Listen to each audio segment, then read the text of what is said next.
Bonjour à toutes, aujourd'hui je vais vous faire une vidéo un peu spéciale c'est sur même pas que la Fimo, enfin les pâtes polymères en général. Voilà, parce que j'ai eu une question sur ma page Facebook en fait, où on me demandait, je vous lis le message, ma demande est sûrement peut-être bête, mais est-ce que vous avez un tuto pour la pâte Fimo? Cette matière me semble très compliquée à travailler et assez capricieuse. En clair, est-ce que vous auriez des conseils? Alors, donc déjà, je voulais vous parler de la pâte polymère.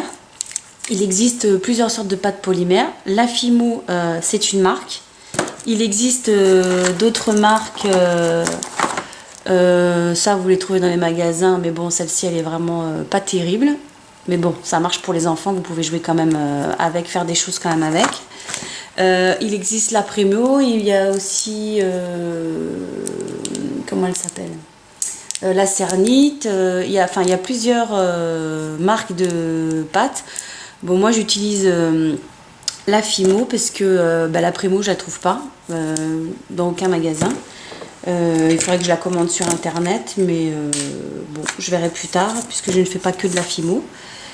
Voilà, donc que vous dire sur cette pâte? Il ne faut pas avoir peur. Les conseils que je peux donner, c'est que pour démarrer, il y a plein de vidéos sur YouTube qui expliquent en fait le matériel qu'il faut. Moi j'ai fait quelques vidéos sur le matériel, sur ma chaîne Kérosène.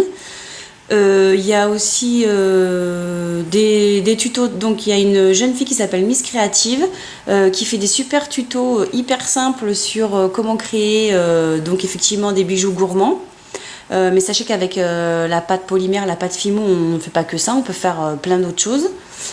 Je vous invite aussi à voir la dernière vidéo de mon concours Fête des Mères. Vous verrez, il y a des personnes qui ont fait des choses magnifiques. Il y a des portes créa, il y a des portes places, des marques places, il y a des tableaux, on peut faire plein de choses. Ça peut servir pour faire de la déco, pour le scrap. La pâte polymère, il faut... En fait, le seul conseil que je peux donner, c'est de beaucoup la travailler. Parce qu'au début, on est toutes passées par là. Faut pas croire que dès qu'on se met à la Fimo, ça y est, on fait des choses formidables. On est toutes passées par là, donc c'est pour ça qu'il faut encourager les gens plutôt que les décourager. C'est sûr, c'est comme tout. Déjà, il faut que ce soit une passion. Parce que c'est comme toute matière, il faut d'abord aimer la travailler. Et donc, qu'est-ce que je pourrais vous donner comme conseil? En fait, l'utiliser un peu au départ comme de la pâte à modeler, c'est-à-dire il faut la malaxer, la travailler. Donc après, simplement, au plus simple, c'est utiliser des moules. Après, vous verrez que les moules, ça vous intéressera pas trop parce que vous aurez envie de la travailler pour faire plein d'autres choses. Pour faire des cannes, pour faire des mélanges, faire plein d'effets avec. Mais déjà au début, démarrer avec les moules, c'est bien. Voilà, vous avez plein de boutiques sur internet et en magasin loisirs créatifs qui vous vendent des moules. Il y a aussi des petits emporte-pièces que vous pouvez utiliser. Il y a la machine à pâte, ça c'est assez sympa, c'est pour...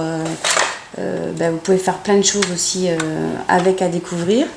Il y a des machines à perles pour faire des perles, il y a des perles pardon, il y a des rollerbeds à utiliser, il y a, je vous dis, des moules. Vous avez plein de matériel. Au départ, c'est pas la peine d'investir dans du matériel spécifique Fimo. Il y a plein de vidéos. J'ai fait une vidéo aussi où je vous montre le matériel, moi ce que j'utilise, les rouleaux pour la travailler, voilà. Après, il existe aussi de la Fimo liquide. Mais bon, ça, je pense qu'on l'utilise après quand on veut faire des choses un peu plus compliquées. Mais pour démarrer, déjà, les emporte-pièces, les moules. La machine à pâte, c'est pas obligatoire. Hein. Vous pouvez, ça, c'est après quand on a vraiment besoin de faire des effets ou des choses. Voilà, c'est de la machine. Ça sert à rien non plus d'acheter une machine à pâte spéciale Fimo. Vous avez ça, c'est une machine à pâte pour faire des pâtes fraîches. Bon, j'utilise que pour la Fimo. Donc voilà. Bon, ça c'est pareil, c'est une clé gum. Mais bon, par contre, celle-là, si vous voulez faire aussi des effets avec, je vous conseille dès le départ d'investir dans celle-là. Parce que moi, j'avais la toute petite là où on pousse à poussoir. Et sincèrement, je l'ai rarement utilisé. D'ailleurs, j'ai fait un tuto où j'étais obligée, comme je disais, de la plonger dans l'eau chaude pour pouvoir l'utiliser. Mais voilà, avant d'utiliser tout ce matériel de plus de personnes confirmées, déjà acheter des pains. Quel conseil je peux vous donner? Malaxez-la bien, travaillez-la. Vous pouvez la sculpter vous pouvez la sculpter comme l'argile. Voilà les premiers conseils que je pourrais donner en Fimo, et vous verrez qu'à force de l'utiliser, à force de la travailler, si vous accrochez avec la matière, vous aurez envie de faire des choses magnifiques, et vous irez rechercher des tutos sur YouTube. Voilà, et sinon il y a aussi il n'y a pas que YouTube, hein, il y a aussi Dailymotion, il y a plein de blogs aussi qui expliquent ce qu'on peut faire avec la Fimo. Donc je vous encourage à vous lancer, et surtout de ne pas avoir peur de se lancer. Voilà, et vous verrez, si vous accrochez pas, vous laisserez tomber. Si vous accrochez, franchement, si ça vous plaît, vous verrez, vous vous surprendrez à faire plein de choses magnifiques avec, et après vous aurez envie de faire des choses beaucoup plus compliquées. C'est comme tout dans la vie, au début on commence, on bidouille, et puis après, si on se passionne, et on a envie de faire des choses merveilleuses.